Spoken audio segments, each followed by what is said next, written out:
We've all seen the footage by now.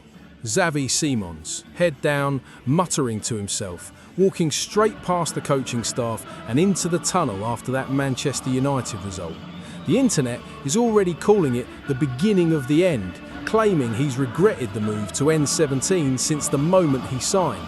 But what if I told you that what Simons was actually saying to himself in that tunnel tells a completely different story? By the end of this video, I'm going to reveal the specific tactical promise that was broken yesterday and why his unhappy expression might actually be the most terrifying thing for the Spurs board to witness. Context is everything in football. It's February 2026. Tottenham are currently languishing in 14th place, a position that feels like a fever dream considering the talent in this squad. Yesterday's match against Manchester United wasn't just a loss, it was a microcosm of our season. Moments of brilliance followed by a complete structural collapse. Simons was brought here to be the face of the post-Levy era, the creative engine of Thomas Frank's system. But as he walked off that pitch, he didn't look like a man who was hurt, he looked like a man who was done. Fans are asking, is he planning a summer move? Is there a release clause we don't know about? Before we jump to conclusions, we have to look at one specific interaction that happened in the 78th minute that the cameras almost missed. The obvious talking point is the body language. In modern football, unhappy usually translates to I want out. And on the surface, why wouldn't he? He's a player used to competing for league titles and deep Champions League runs. At 22, he's in his output prime. Tactically, yesterday was a disaster for him. He was forced into a deeper, more industrial role because our midfield pivot couldn't handle United's transition. Instead of being the architect in the final third, Xavi Simons spent 90 minutes chasing shadows and covering for defensive lapses. The immediate impact is clear. His dull contributions have dried up and his heat map from yesterday shows a player being wasted. But here's where the narrative shifts, because while the fans see a player who wants to leave, the data shows a player who is actually too invested. The hidden factor here isn't a lack of loyalty, it's a clash of standards.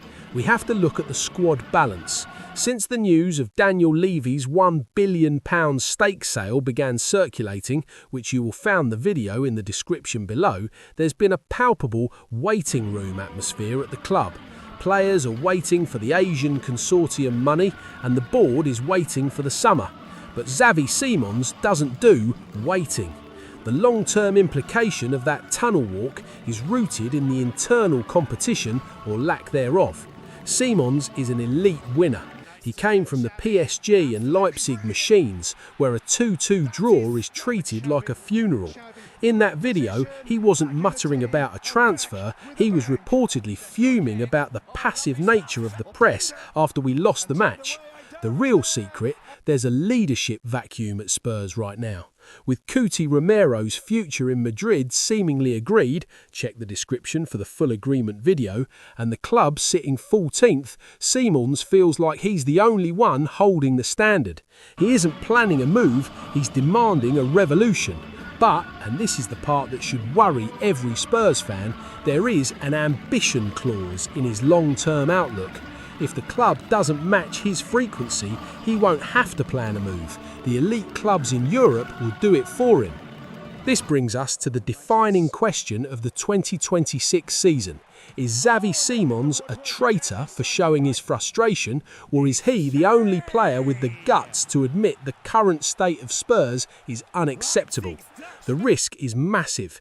If Thomas Frank and the board see that tunnel video and try to discipline him or quiet him down, they lose the dressing room. If they ignore it, they admit that 14th place is fine. This moment, this walk down the tunnel is the fork in the road for the club. Do we build the entire project around Xavi Simons' fire, or do we let that fire burn the bridge down?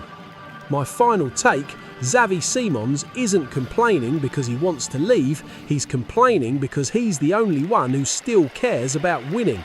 That unhappy expression is the face of a world-class player who realises he's playing in a mid-table structure.